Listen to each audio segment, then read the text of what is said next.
So hello everyone, welcome to Engineers Career Point platform. So another job opportunity without gate. Paper का level बहुत simple होता है, normal paper level होता है। अब मैं ये भी नहीं बोलूंगा कि जो गेट 1 मार्क टाइप नहीं, एसएससी जेईई का जो पेपर का लेवल होता है बिल्कुल सेम उसी लेवल के हिसाब से इन एग्जाम में जो है वो क्वेश्चंस आते हैं। Public sector recruitment without GATE, इस साल में बहुत रिक्रूटमेंट आया विदाउट गेट का, जिसका हमने टाइम टू टाइम इन्फॉर्म भी किया है। राइट फ्रॉम जनवरी, अभी नवंबर एंड होने को है, मल्टीपल अपॉर्चुनिटीज आया।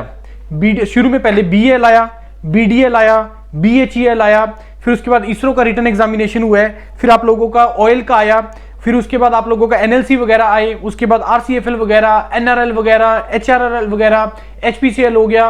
बहुत एग्जाम आए हैं इस साल के अंदर, ये हर साल आते रहेंगे। आईयूसीएल आया, सेल आया, multiple opportunities are going on. तो ऐसा ही एक और अपॉर्चुनिटी है जो आया है, दिस इज, और ये जो आया रिक्रूटमेंट ऑयल इसका आपका दिस बीडीएल का, और ये दूसरी बार आया है इस 2025 के अंदर।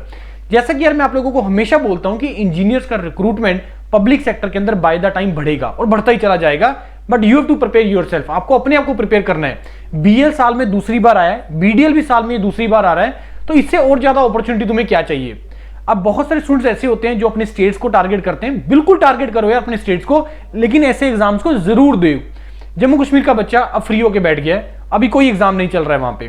पंजाब में वेट कर रहे हैं अपकमिंग एग्जाम्स के लिए, हिमाचल का कुछ नहीं पता है कि कब आना है। तो ऐसे एग्जाम को यार जरूर लिखो, बहाने से तुम्हारा तैयारी होगा, मोमेंटम बनेगा और तुम प्रिपरेशन वाले फ्लो में आएंगे। फिर जैसे ही तुम्हारी स्टेट में कोई एग्जाम आएगा, तुम इस एग्जाम को क्रैक करने का एक्सपीरियंस जो रिक्वायर्ड होता है वो बहुत सारे ऐसे अलग अलग एग्जाम देने से मिलता है। तो ज्यादा टाइम ना लगाते हुए हम इस रिक्रूटमेंट की तरफ आते हैं, नोटिफिकेशन की तरफ।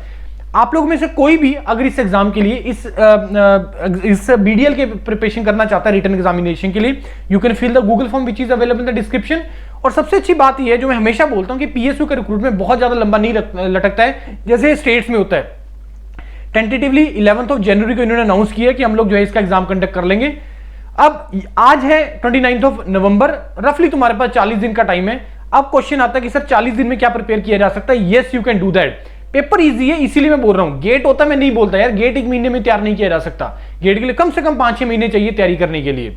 बीडीएल, बीएल, इन एग्जाम को पैरेलल तैयार किया जा सकता है, और इस बीडीएल को हम कंबाइन कर रहे हैं बीएल के साथ, जो कि 1 नवंबर से एग्जाम पेपर स्टार्ट हुआ है, इसका प्रिपरेशन स्टार्ट हुआ है, तो उसी के साथ कंबाइन कर रहे हैं। और बाय दी, क्योंकि उसको हमने 60 डेज का प्लान किया था, तो दिसंबर एंड तक उसका सारा कंटेंट जो है वो कंप्लीट हो जाएगा, और आप इसको जो है वो टारगेट कर सकते हैं बहुत अच्छे तरीके से बीडीएल को। अब इसमें जो इंपॉर्टेंट पॉइंट्स हैं वो मैं तुम्हें बता देता हूं। इसका जो फॉर्म फिलिंग स्टार्ट होगा 3 दिसंबर को होगा, और 29 दिसंबर इसका लास्ट डेट अप्लाई करने का। Number of vacancies branch wise, electronics की तो यार इलेक्ट्रॉनिक्स कंप्यूटर साइंस में बहुत रिक्रूटमेंट हो रहा है पब्लिक सेक्टर्स के अंदर। इलेक्ट्रॉनिक्स 32, मैकेनिकल 27, इलेक्ट्रिकल 6, कंप्यूटर की 4, मेटलर्जी 1, केमिकल 1, सिविल की 2, उसके बाद फाइनेंस की 5 और एचआर की आप लोगों के पास 2 वैकेंसीज इसमें है। कैटेगरी वाइज कितनी कितनी रिजर्वेशन है वो यहाँ पे मेंशन्ड है। बच्चे बोलते हैं कि सर रिजर्वेशन में सीट्स कम है, यार तुम्हें तो एक ही चाहिए। दूसरा चीज, डोंट थिंक अबाउट कि कितनी सीटें हैं, यार तुम्हें तो तैयारी करना है। अभी तैयारी करो, अपना एक लेवल लेके आओ। जब लेवल हिट होएगा ना, तो जिस दिन एक वैकेंसी के लिए तुम प्रिपेयर करोगे तो तुम्हारा एक में भी प्रिपरेशन, उसमें सिलेक्शन हो जाएगा। बात सिर्फ प्रिपरेशन लेवल की है और वही मैटर करता है।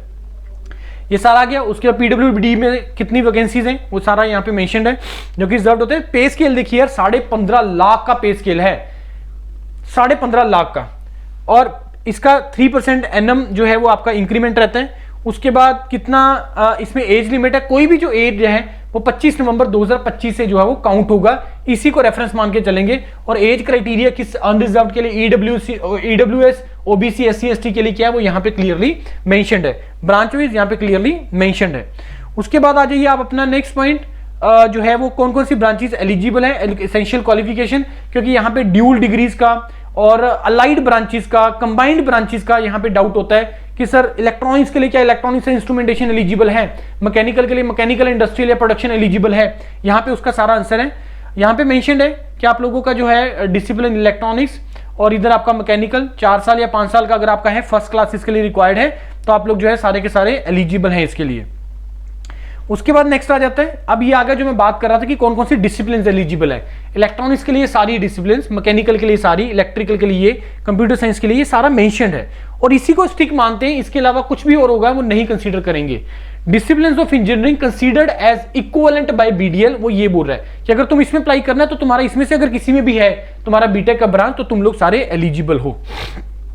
सिलेक्शन क्राइटेरिया, पहले आपका रिटन टेस्ट होगा, सीबीटी होगा, फिर आप लोगों का इंटरव्यू होगा और इंटरव्यू में 1:10 टाइम बुलाएंगे। रिटन का जो पैटर्न है ये बीएल से भी ज्यादा आसान है यार।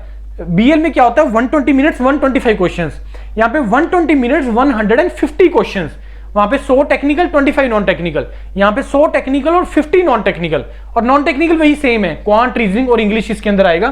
तो ये इसका पैटर्न है और जो वेटेज है 85% रिटन को देगा, 15% इंटरव्यू को देगा और मिनिमम क्वालिफिकेशन रिक्वायर्ड है इंटरव्यू के अंदर या रिटन के अंदर 0.25 का इसमें नेगेटिव भी है और जनरल एप्टीट्यूड इसका प्रीवियस ईयर। अच्छा, इसके बाद और अगर आपको डिटेल्स जाननी है ना बीडीएल के बारे में, then you have to go to the Yourpedia platform, Yourpedia YouTube channel, आप वहां पे जाइए, वहां पे सारी चीजों को बहुत डिटेल में जो है वो एक्सप्लेन किया गया है। सेंटर्स, एग्जामिनेशन सेंटर रिटन के, ये सारे एग्जामिनेशन सेंटर्स रहेंगे, 1:10 की रेशियो में आप लोगों को जो है वो इंटरव्यू के लिए बुलाया जाएगा। इसके अलावा और कोई इंपॉर्टेंट पॉइंट जो मेरे को बताना है दैट इज ये आप गो थ्रू कर लीजिएगा। इसके अलावा पॉइंट आता है कि अब आप लोगों का इसमें पेपर जो टेंटेटिव डेट दिया हुआ है वो क्या है। फॉर्म फिल करने का जो डेट इन्होंने दिया है वो 3 दिसंबर है, लास्ट डेट 29 दिसंबर है और सीबीटी का टेंटेटिव जो डेट इन्होंने दिया है 11 जनवरी है। तो क्विकली है, क्यों कम टाइम दे रहे हैं? क्योंकि इनको नीड है यार, नीड है, जल्दी काम करना है, जल्दी प्रोसेस को कंप्लीट करना है, ज्यादा लटकाना नहीं है, डिले नहीं करना है। सेम बीएल के लिए, सेम आप लोगों का आ गया बीडीएल के लिए। अब फरवरी में बहुत सारे बच्चे ऐसे हैं जिनका गेट का एग्जामिनेशन भी है। गेट एक अलग रिक्वायरमेंट है प्रिपरेशन की और इस एग्जाम की रिक्वायरमेंट टोटली अलग है। इसको आप 40 दिन के टारगेट करके आप प्रिपेयर कर सकते हो, गेट को आप नहीं कर सकते हो, राइट। तो ये सारा, बाकी अगर आप इंटरेस्टेड है गूगल फॉर्म भर दीजिए इस वीडियो के डिस्क्रिप्शन में। बाकी और भी कोई क्वेरी है इस नंबर पे आप कॉल करके आप अपना जो है वो क्वेरी ले सकते हैं। Thank you and all the best to all of you.